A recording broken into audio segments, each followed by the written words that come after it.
ఒకసారి కిరణ్ గారు ఏమంటారు? కిరణ్ గారు, ఈ మొహమాటం ఇంకా అవి ఇండెఫినెట్ ప్రజెంట్ కంటిన్యూస్ అనంత వర్తమాన కాలమా?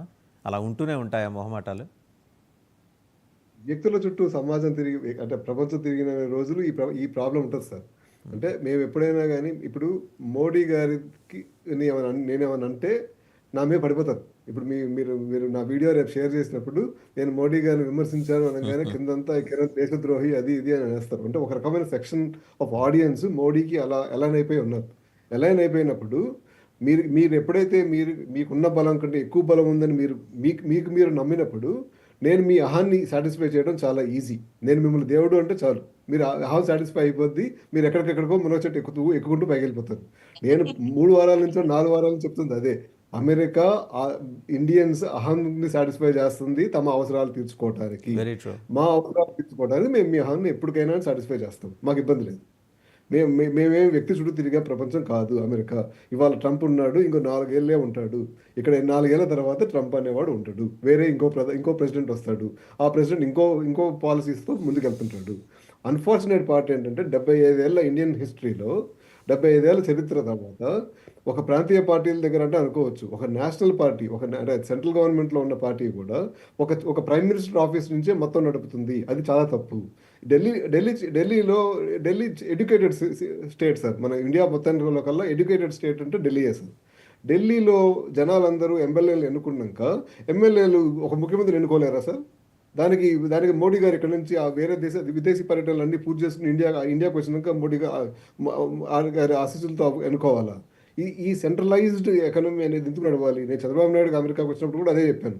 మీ దగ్గర ఇంతమంది మినిస్టర్లు ఉన్నారు. మీరు మినిస్టర్లు కనుక బాధ్యత కలవాలని మంచి వాళ్ళని పెట్టుకుంటే నా డిపార్ట్మెంట్లో ఇది జరుగుతుంది, ఇది జరగట్లేదు అని చెప్పొచ్చు కదా ఆయన. ప్రతి 13 నెలలకి ప్రతి వారం నేను ఎగ్జాక్ట్గా అండి కిరణ్ గారు, మీరు ప్రస్తావన చేశారు కాబట్టి ఇక్కడ ఒక చిన్న వాల్యూ ఎడిషన్ అదే మీరు అన్నదాన్ని. మోడీ గారు అమెరికా పర్యటన తిరిగి వచ్చాక కానీ రేఖా గుప్తా సీఎం కాల, అనౌన్స్ చేయాల. ముఖ్యమంత్రి చంద్రబాబు నాయుడు గారు ఢిల్లీ పర్యటన ముగించుకుని వచ్చిన తర్వాత కానీ తిరుమల వివాదాన్ని ఒక పరిష్కారం దొరకలా. అక్కడ థర్డ్ రేట్ ఫెలో అంటూ అక్కడ ఉద్యోగిని బోర్డు మెంబరు తోలనాడితే 2 రోజులు పట్టింది బీఆర్ నాయుడు గారు దాన్ని అడ్రస్ చేయలేకపోతే. చివరికి ప్రతి చిన్న దానికి కూడా ముఖ్యమంత్రి గారు ఇన్వాల్వ్ అయ్యే పరిస్థితి ఉంది ఆంధ్రప్రదేశ్లో. ఆయన వచ్చి మొట్టికాయలు వేస్తే కానీ అతను వచ్చి అపాలజీ చెప్పాలా. అతను ఏమంటాడు వచ్చి, ఇది మా కుటుంబ సమస్య, మేము ఇద్దరం మాట్లాడేసుకున్నాం అంటాడు. బయట బండబూతులు తిట్టింది బయట, ఇంట్లో కూర్చొని మేము మాట్లాడుకున్నాం సర్దుకున్నాం. అదే పద్ధతి నడుస్తుంది ఎక్కడైనా. 100కి 100% అదే చెప్తున్నాను కదా సార్. మన మనుషుల విలువలు అనేవి పోయిన 30 ఏళ్లలో ఎలా దిగజారుతున్నాయి అనే దానికి తార్కాణం ఇది సార్. ఒకప్పుడు ప్రతి వ్యక్తికి మర్యాద ఉండేది సార్. ప్రతి వ్యక్తికి మర్యాద ఉండేది, ఆ వ్యక్తికి బాధ్యత ఉండేది. ఇప్పుడు ఎప్పుడైతే సెంట్రలైజ్డ్గా అయిపోయి చంద్రబాబు జగన్ ఈ రెండే ఉన్నాయి మనకి. నేను జగన్ రెడ్డిని తిడితే నేను చంద్రబాబు నాయుడు మనిషిని అయిపోతాను, చంద్రబాబు నాయుడిని తిడితే జగన్ రెడ్డి మనిషిని అయిపోతాను.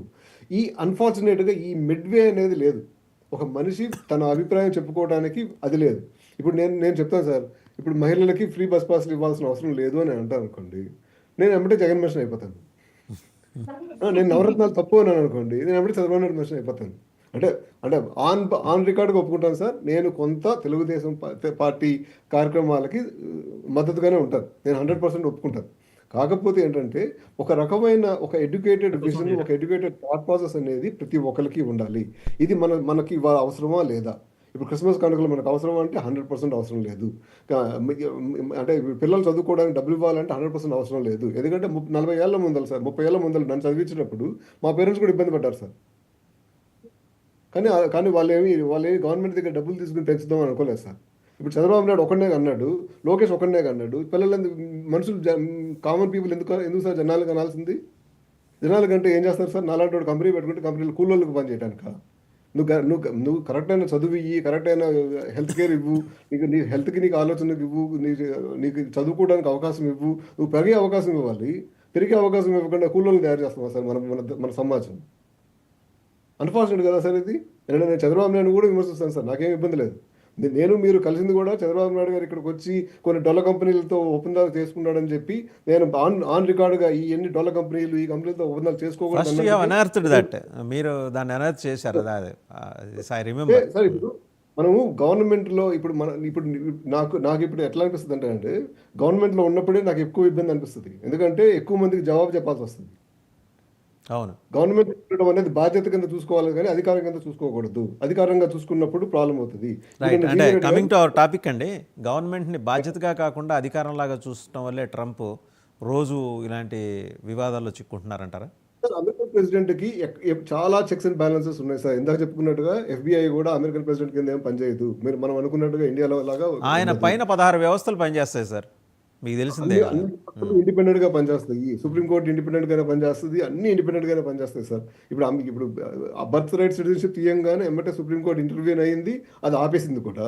సో ఇట్లాంటివన్నీ ఇక్కడ చెక్స్ అండ్ బ్యాలెన్సెస్ ప్రాపర్‌గా ఉన్నాయి. ఒక ఎవాల్వ్ అయిన సొసైటీని ఒక ఇండియన్ సొసైటీతో పోల్చాల్సిన అవసరం లేదు. ఇది రైట్. అమెరికా డెఫినెట్‌గా ఎవాల్వ్ అయిన సొసైటీ. కాకపోతే ఏంటంటే ఇక్కడ కూడా కొన్ని రకమైన అంటే ఇప్పుడు ఆ ఆలోచనలు అనేవి మన మీద పుష్ చేయడానికి ట్రై చేస్తారు. కాకపోతే మనం ఎడ్యుకేటెడ్‌గా ఉండి ఇది కరెక్ట్ కాదు కదా అనే ఆలోచన ఉంటే మనకి ఇబ్బంది ఉండదు. రైట్. అంటే అది అది ఉండాలి అనేది మనం కోరుకుందాం. రైట్. ఫణిమోహన్ గారు, ఎలాన్ మస్క్